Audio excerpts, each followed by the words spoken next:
two of Africa's deadliest vipers. The feeding response. Coming up.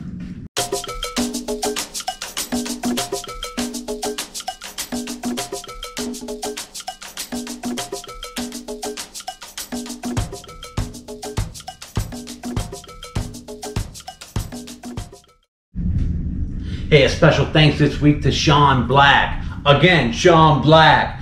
Andrew Vislocki, thank you, bro. Leonard Recchia, Jared Allen, and Len Brewer. Keith Hopper. Thank you guys so much for the support to our channel. What's up, Venom Squad? Hey, today I've got to bust out some African Vipers. I got to do the Gaboons. I got to clean the Puff Adders. Dina wants to film it, and you guys can watch me work. I figured this is a good opportunity to kind of work in one of our top ailments. So this is kind of like edition 2 of the top ailments also. And we got to make it some kind of fun. So we might as well bust out some big BITIS, right? Stay to the end. The Gaboon strikes, these are the best ones ever. And you're going to realize just how dangerous it is doing this with the VenomCAM. Because there's some crazy stuff in this one coming up. The Gaboons were nuts. They were on point. You guys, when you see them, you're gonna love it. Notice how some of them go midway, stop, and go around and grab stuff. I mean, they do some outstanding strikes. Hey, today we're gonna jump right into it, guys. I got to clean the Gaboons. They're stinking, so we're gonna get right with it. Okay, we pulled the mail already, and we thought we had the damn camera on. I'm gonna have to have a talk with the camera operator. I'm gonna pull the female. Of course, I've got my big pair together now. I've got them in this big vision cage, and they're doing well together, but I got a big pile of feces in there, and y'all know, well, the Venom Squad knows how I am. My snakes don't sit in crap, and I'm gonna tell you why. Because when you leave the snake sit in filthy conditions, all right, sit in feces, in urate, nasty water, all that's going to happen is you're going to get that snake sick, or you're going to attract parasites. And I'm going to tell you, I'll tell you something that you probably don't even realize. Okay, okay, big boy. He's like, hold on now, don't be laying big mama on me. Yes, you're okay. And I normally don't put 2 snakes in a can, but these guys are so well adapted to each other. I do everything together with them because I've got them desensitized where they're really used to each other now. So, and that huffing, they're huffing at me. But back to internal parasites. Let me tell you guys something. Internal parasites can come out of nowhere. Everybody thinks that, well, yeah, your wild-caught animals are going to get internal parasites. They're going to bring in the internal parasites with them. But what a lot of people don't realize is that, man, that stinks. is that literally bugs, insects can transfer internal parasites. They can transfer certain type of worms. There's an array of different things that they can transfer. Little drain flies, okay? The things that come out of your kitchen sink sometimes in the summer, they can transfer stuff. They go into a water bowl. They go on a feces pile from cage to cage. They can transfer different things. There's hookworms, pinworms, roundworms.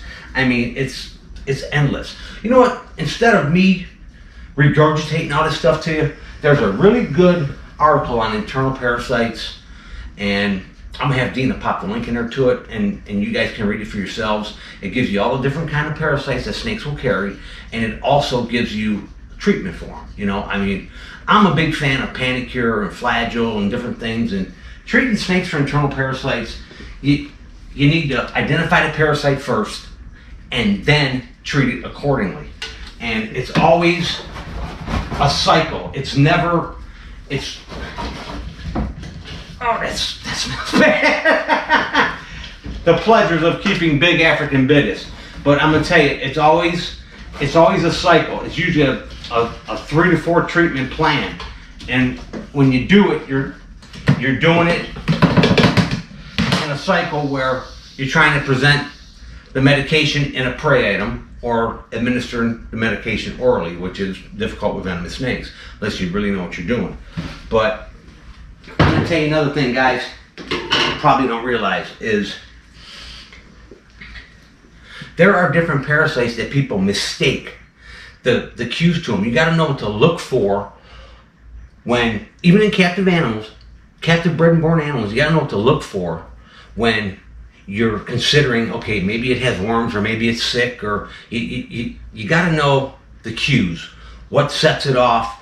What does it? I'm going to tell you, the first rule to fight off this stuff is cleanliness, is your husbandry.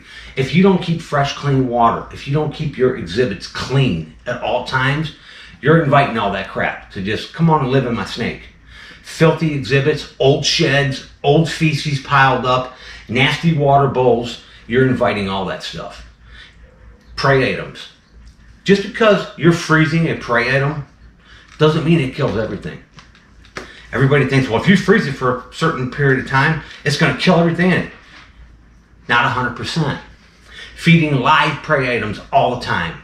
Sooner or later, you're going to feed a rat or a mouse to one of your snakes. That's carrying something.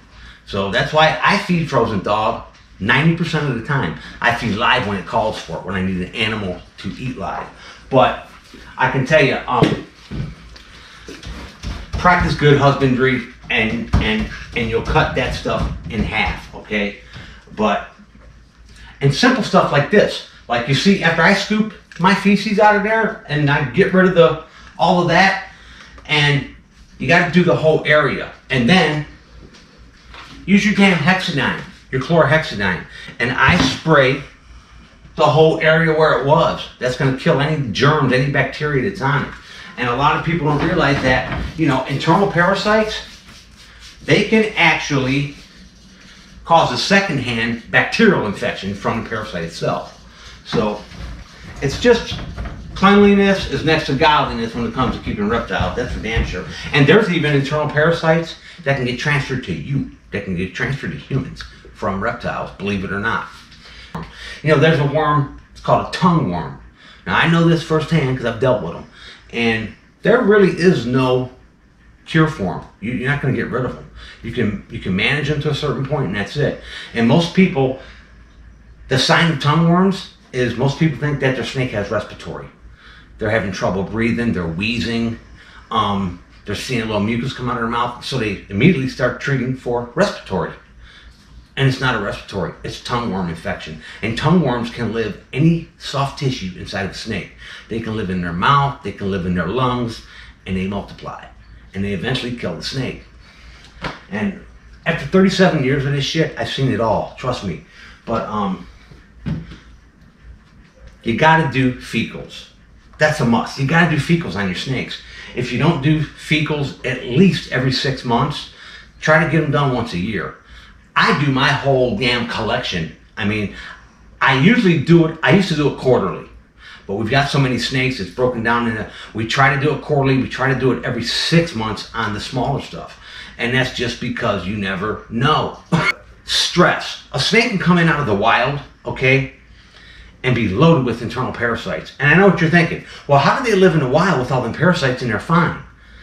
They're not stressed. As soon as they're removed out of the wild, they're put into captivity, they're under a new stress, the parasites take over, okay? But a snake can come in out of the wild, literally, and look fine for 2 or 3 months, and here's the signs. Anorexia, regurgitating, constant regurgitating. The snake is trying, it's eating, but it's regurgitating. It can't hold nothing down. Runny or nasty fecal matter, diarrhea in them.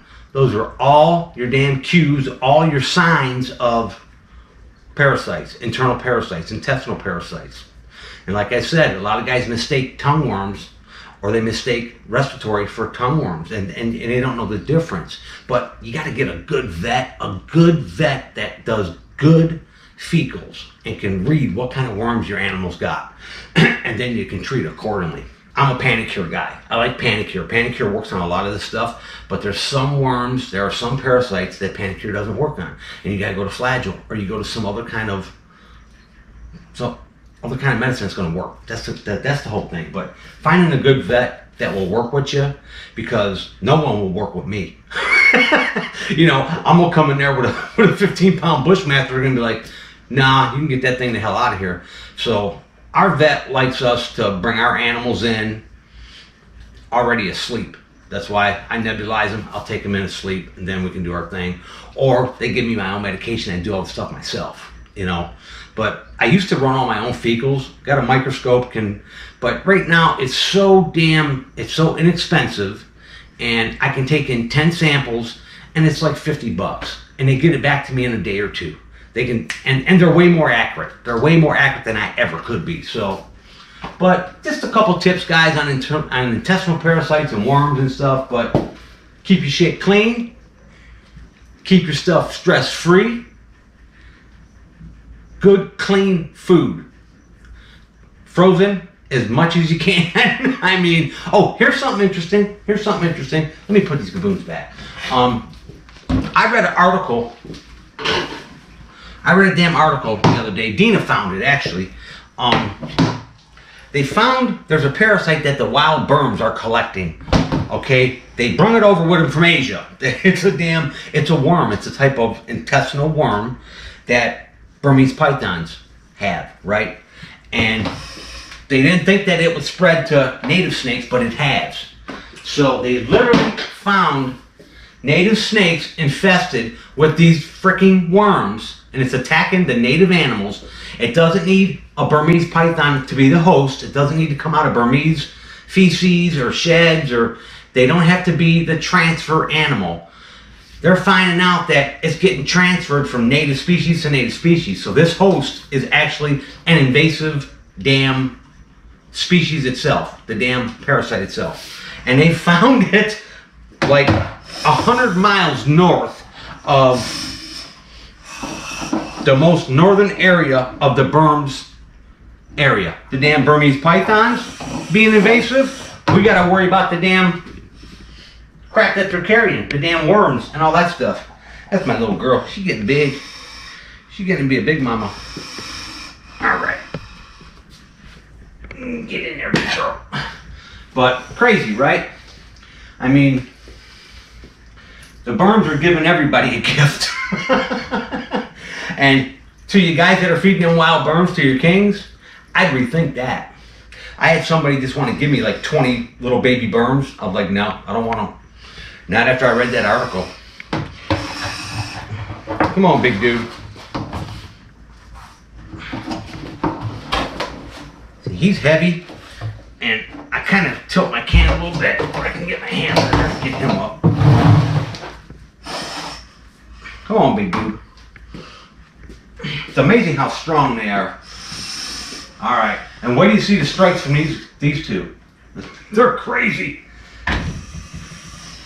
We fed these two, it's been quite a few days. We've done the feedings and filmed the fangs in your face, but of course they're pooping already. Come on, get in there. Get in there, there you go. But Dee, do you know what that article is for that, for the parasites from the Burms? Yeah, absolutely, I'll link to it. Yeah, well, Dina put it in there. You guys read it yourselves, I mean. But it's interesting as hell, and it's crazy because, like, as far north in Florida as the Burms are reaching, they're finding this freaking parasite, this worm, in native snakes. They found it in 3 pygmy rattlesnakes 100 miles even further up north. So it's like there's no Burms where it's at, but it has spread from native species to native species. They think maybe frogs might be the culprit that are carrying it up. So, but read it, it's cool. It'll definitely change your mind about feeding any of the Burms to your kings. But we're gonna move over and clean the damn puff adders next, guys. Okay, guys, now I'm gonna pull the puffs. I've actually pulled the male already. He can be a pain in the ass, but we're gonna pull this girl.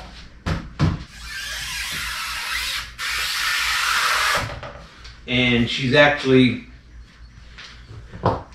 got some feces in that back corner, so we're going to clean that up, of course. Let me get her out. And you'll notice I keep my puff adders on newspaper, and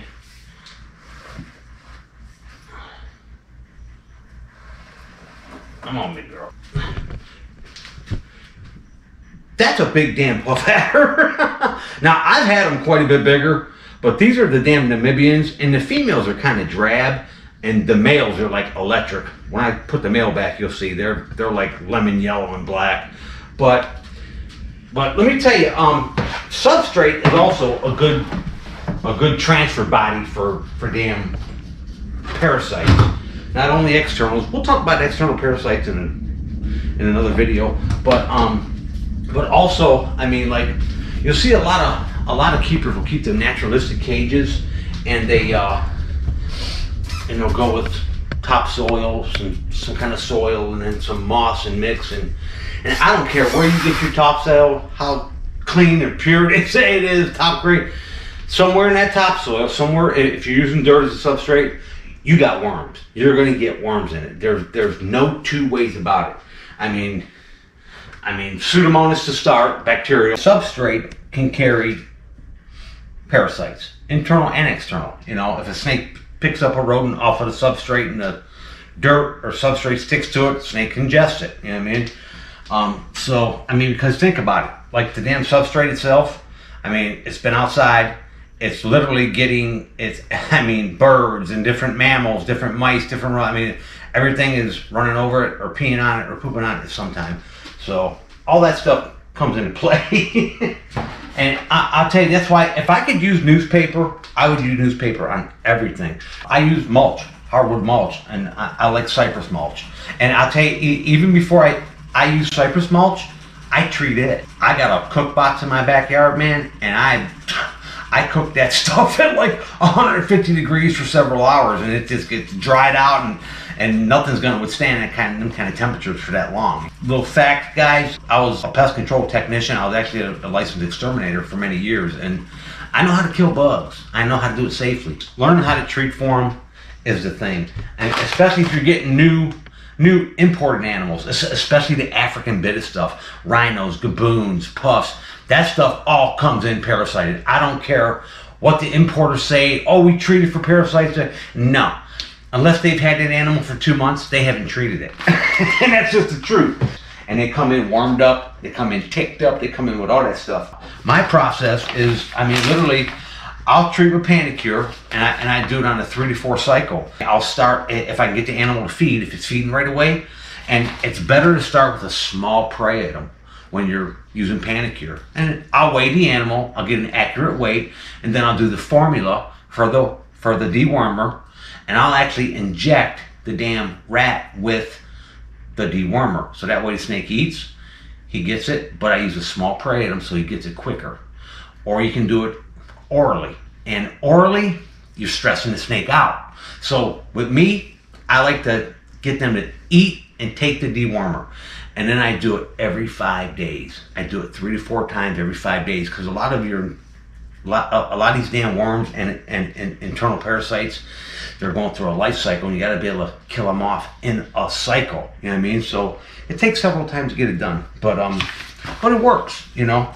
And stress is a big factor on it. Stress. If an animal has internal parasites and they're stressed, the parasites win, because the animals are stressed. They get weak, and the parasites just take over. You know what I mean? And it just destroys a beautiful animal. But yeah, if you're getting imported animals, run fecal, see what kind of worms they got, and start treating immediately. And damn quarantine.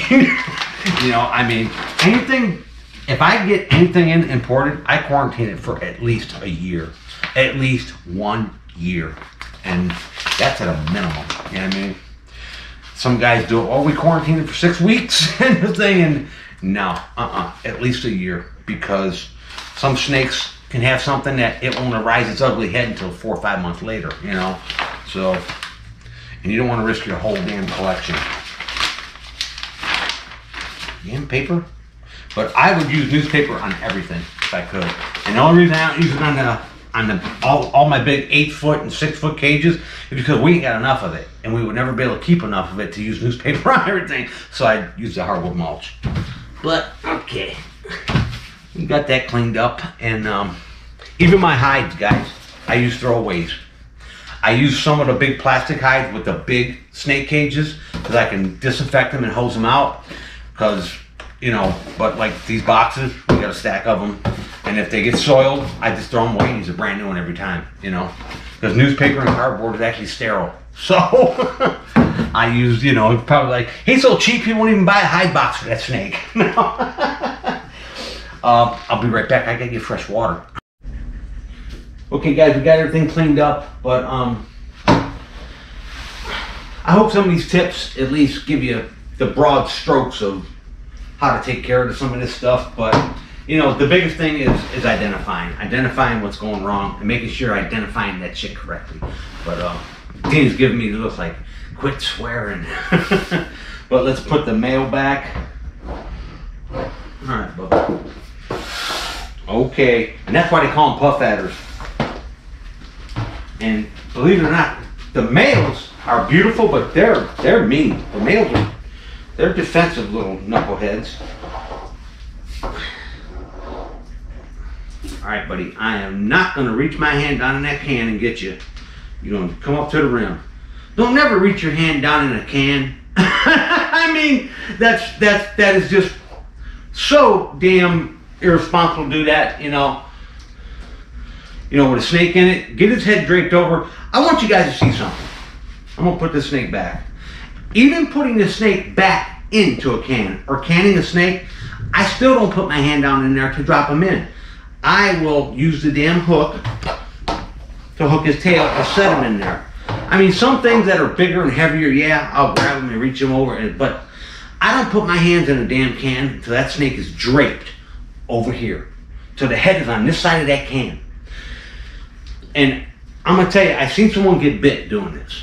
And they got bit by a rattlesnake. And they had it hooked and they reached into a can to try to get the tail. And you got nowhere to go. I mean, if his arm wasn't down in the can, he could have pulled it away maybe. And he tried to. But took a bite right here. Damn Western back. And it was an experienced keeper, you know what I mean? A very experienced keeper. And all I gotta do is see something like that once, and I'll never do it again. I never do it, you know what I mean? I'll take my damn time and get that snake's head draped over. I don't care if it takes me 5 minutes to get that snake in the right position so I can put my hands on him. And that's just, you know, 37 years of never being bit. And that's because I'll just take my damn time. I'll do it the right way. There, so I can drape his head over there, then I can reach my arm down there and tail his big butt. You know what I mean? But look at the males. The males are just outstanding. And we'll have babies with these here. I mean, I don't know the exact date when they're going to drop them, because puff adders do this weird thing. They can breed at any time of the year, and they can hold it until they feel that their bodies are strong enough, or until they feel that conditions are right to actually ovulate and start growing babies in them. So I don't know when ovulation started, because they're so damn thick and heavy, you can't see it like in other snakes, you know what I mean? But the males are just beautiful. But that's the Namibian puff adders, and we're gonna put him in the box. But we've got a gravid female up there, and she looks really good. I know she's gravid. Actually, both these females had copulated. And here's the thing, one of them copulated last year, and she's the one that looks like she's gonna blow. And the one that copulated this year, she's just starting to gain weight. I've been weighing them and keeping a close eye on their weight. But we put him in on that side. And we'll put this big girl.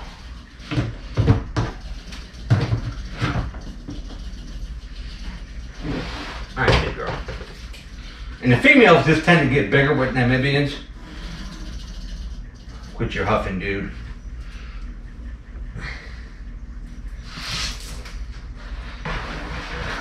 One of my snake buddies he's on me. He's like, man, cross one of them puffs with one of them gaboons. And it does naturally occur where these snakes kind of overlap a little bit. And they're really outstanding looking, but that's the female.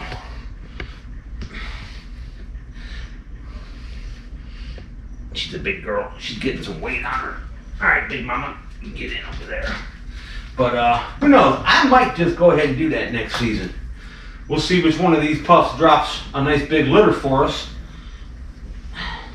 And I'll breed these with one of them big male baboons. All right, guys, but don't run off, guys, because Fangs in Your Face is coming. Because this one is off the chain. This one is off the chain. It's spectacular. I don't know how I keep getting better and better at these shops, but we're getting some really cool ones. So hang in there, guys, because the Fangs is coming at you.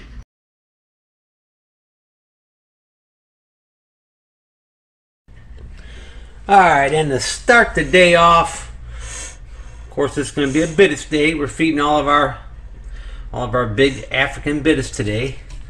I'm going to give this snake a little tap, just so he picks up some vibration. He knows this is a prey item coming in.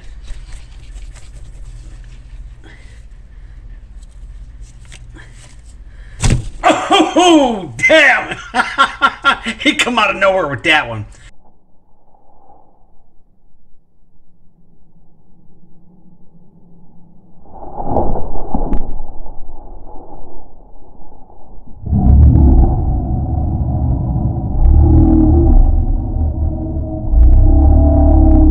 That one gave me no warning at all. Pupils didn't tick. He didn't adjust his head. He did nothing. Just pure explosion right out of the gate. There you go, buddy. And the Gaboons never let us down. They always do great VenomCAM shots. And he's going to hold it up there in true Gaboon fashion. There we go. And this snake is already raring to go. I can just tell by the way it's tongue flicking. We're gonna give it a tap, let it know it's a food source. Oh, ho, ho, ho, ho.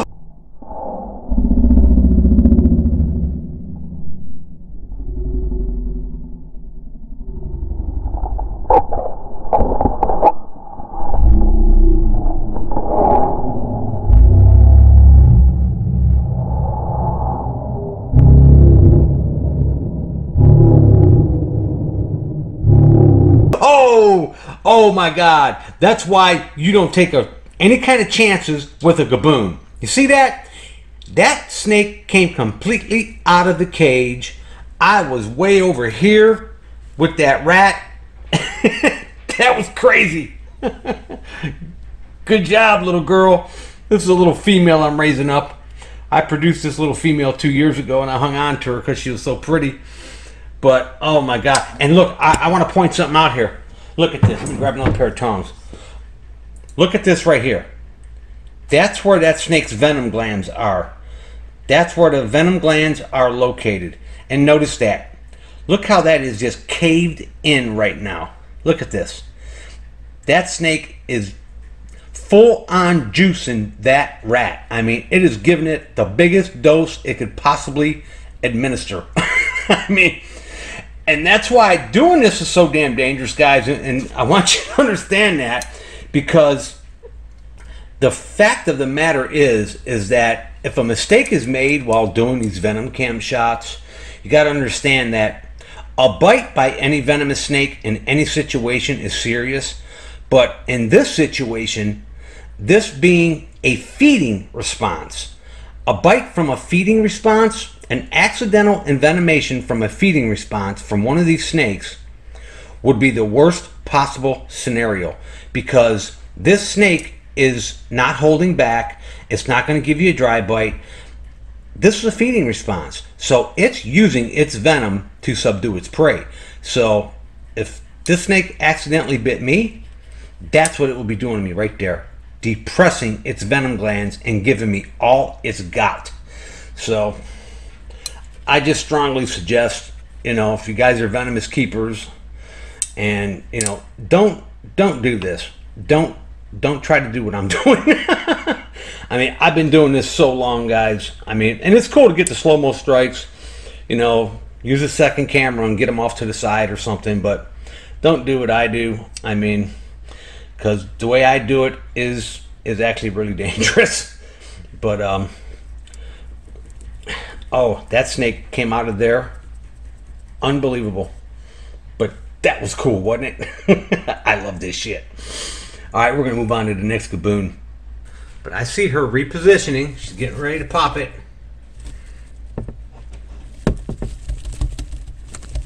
Here it comes. Oh, there you go, girl. Oh, that was a good hit.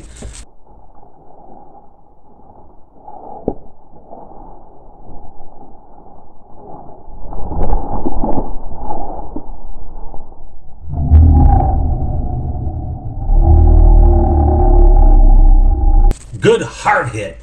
Man, I can feel the force on the end of these tongs, the way how hard she hit that damn thing. Alright, I'm trying to get them damn green leaves out of the way. That a girl. Alright, we're gonna move over. Give me my tongs back and feed Big Daddy. He's back there in the back corner. Okay, let's see if our big male is gonna... Oh my God!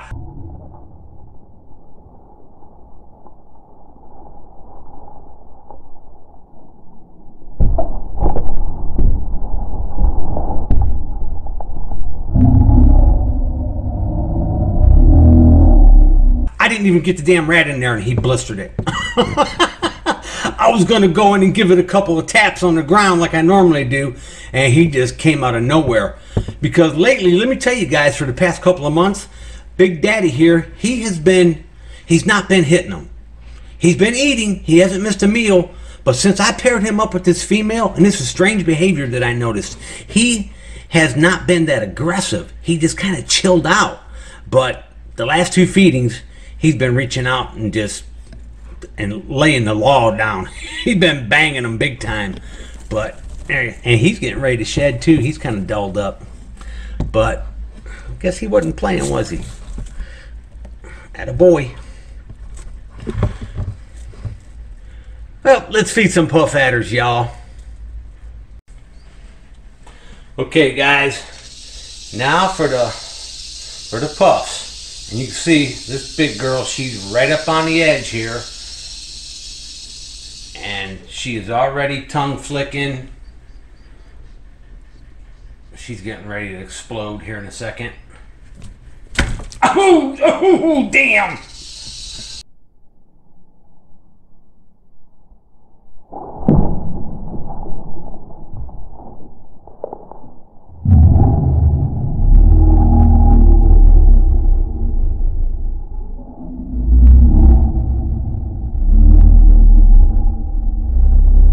Straight on grab. Atta girl. Alright, baby, let's bump you back in here on this side. And the puff adders are unpredictable. You never know what the hell they're going to do. Sometimes they lunge their whole bodies forward. Sometimes they do them short little grabs like she just did. But we're going to bump over and feed the male.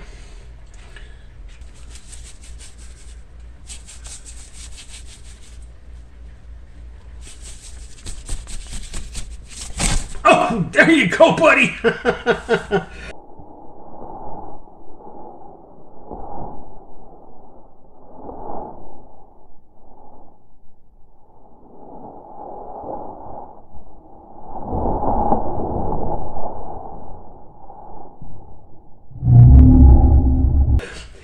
He come out and grab that thing a little bit sideways, didn't he? Big old mama in there. She's a little close to that edge for my liking too, and I just seen she advanced forward and she's getting ready to come blazing over here for this thing. Oh man, oh, she hits him so damn hard, it's unbelievable.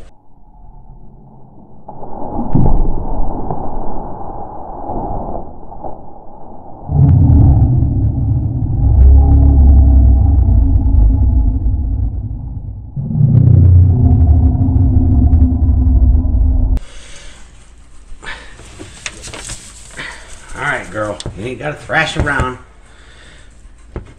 Man, they're just a mean damn snake. What a feeding response.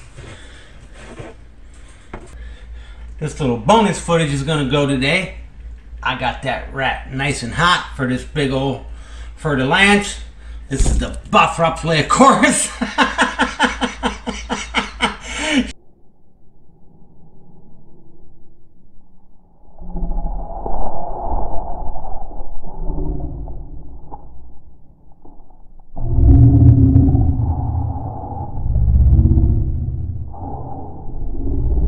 She come out and just put some fangs in it and like, okay, I know it's gonna die.